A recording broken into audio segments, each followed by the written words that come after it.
Assalamu alaikum. Welcome back to another Exposing Daily Thoughts, or EDT, with me, Sissy Yaterah. So, today's thoughts come from a compilation of conversations and a specific lecture that I have been listening to of the Honorable Minister Louis Farrakhan, titled The Knowledge of God and Self. Now, for me, this was a lecture that I listened to early on in my first few years of joining the Nation of Islam. Before coming to the nation, didn't really believe in God. So this was really a foundational lecture for me. So in conversation today, one of my sisters made me think about my strengths as a believer. And that made me think on, why am I like this? Like, why am I? Of course, Allah, God has created me to be this way, period, right? And I look at how, not just from the womb of my mother and coming from my parents, but in my upbringing and circumstances, but coming into the nation. When I was re-listening to this lecture, which I'm getting ready to play a couple of parts for you all, I said, wow, I remember when I heard that question and I was like, oh man, I've never heard nobody put it like that before. So I want you to remember what you're listening to. This is just me sharing with you my thoughts, okay? In this, may God use me to help somebody else in their view, their perspective, their growth, their belief. But I just want to share this question, two questions that the Honorable Minister Louis Farrakhan raised, and that he puts them in such a way that really makes you have to think. Really makes you have to think, not just be a blind worshiper, an ignorant follower, but you really have to think. If you're going to answer the question honestly. So let's take a listen. May I ask a question? Whose world is this in which we are now living? Would you say this is God's world? Careful how you answer now.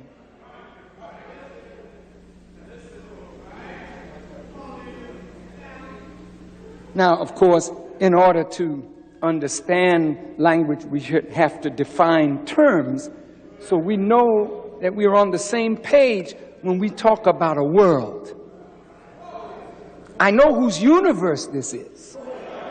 That's not what I asked you. I said, whose world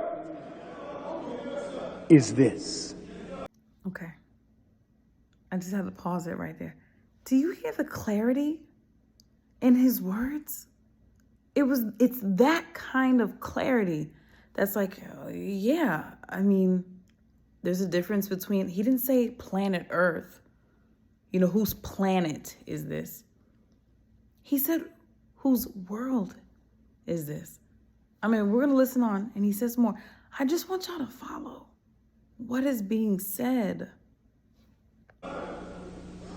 Is not it true that it is written in both the Bible and Quran that God would give Satan a time, a season to rule and deceive the people and the nations of the earth? Yes, it is true. At this time, I didn't know anything about the Holy Quran, but I was like, yeah, it does say that Satan is to deceive the whole world? Yeah, that's in the Bible. I said, okay, we're getting somewhere. Why is there confusion in the world? This is true, what he is saying. Okay, let's listen on. Am I telling the truth?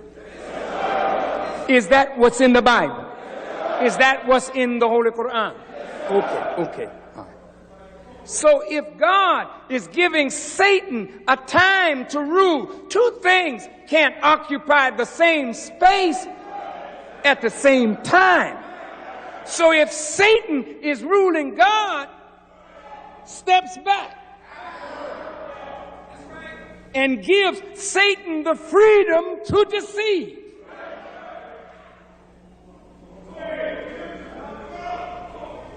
if in fact this is Satan's world, what comprises a world? Okay, he about to get deeper, so pay attention. In a world, there are religious systems.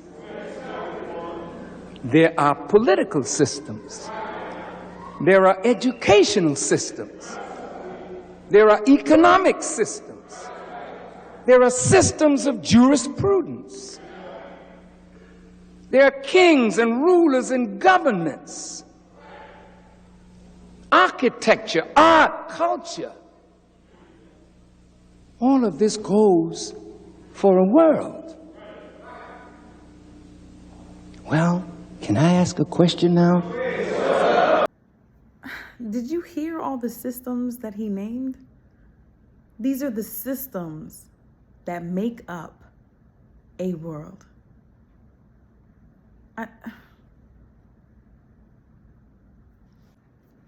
Go ahead, Brother Minister. Ask your question. If this is Satan's world, who is the master of the religion that you profess?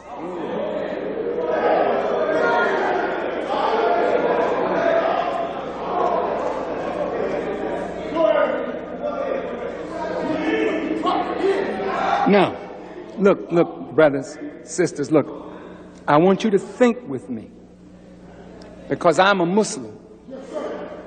And if you're a Christian or a Jew, we all believe that God is the master of the religion that we believe in. Therefore, we all believe that we are serving God. Wrong. If you were serving God, the fruit of that service would be evident. In terms of your own personal life and character, and your power to transform the environment in which you live. Hear me? Okay, that's it. This is where I'm going to stop the video. I'm not going to play anymore. If you want to listen to the rest of it, go listen to it. The knowledge of God and self. But did you hear him? I'm just sharing my thoughts as I'm listening to it 12 years later. Well, 12 years in the nation. I don't recall the first time I heard that lecture. But my point is, even now, the truth being put so clearly in my face that I had to say, I did profess a religion. My father was a rabbi, so I did proclaim Judaism, though I wasn't living the life. But that's the point. I'm saying I'm a Jew and I have the right religion. But what did my life look like? And I'm friends with Christians. And what did their life look like? I'm not saying that we were expected to just be perfect. But at some point, when does perfection come into play? At some point, when do we see the steps of our daily lives that look like righteousness and self-improvement and betterment? It just makes me think back to the aspect of whose world is this? When Satan, being the arch deceiver, is made to make evil fair seeming? When so-called righteous and people who will say, my life is a good life, or I'm a servant of God, but we smoke and we drink and we fornicate and we commit adultery, and women are dressed like dogs, and so are men. Our children are not being reared properly. We eat any manner of filth. Don't care about our bodies. But we serving God? So these are just my thoughts. I'm just grateful that when I heard this man's word, really, when I heard God's word from this man, God's man, that I wasn't so high on my horse to say, oh, I'm not deceived one. I'm not a deceived person. And I haven't been tricked or fooled. I have the answers. I am on the right path. No, I thank God that I was able to hear and say, that makes sense what he's saying. And I am not. I am off the straight path, clearly. You going to help me get back on, and I'm following you then, Jesus. So thank y'all for listening. And I hope that my journey and my sharing my experiences helps us to kind of loosen up a little bit in terms of, I got the right way and you got the wrong way. But more that it helps us in actually striving to serve the true and living God and not the false one. Okay? Let me know something in the chats, in the comment section below. Share your thoughts. Thank you. See y'all tomorrow. Assalamu alaikum.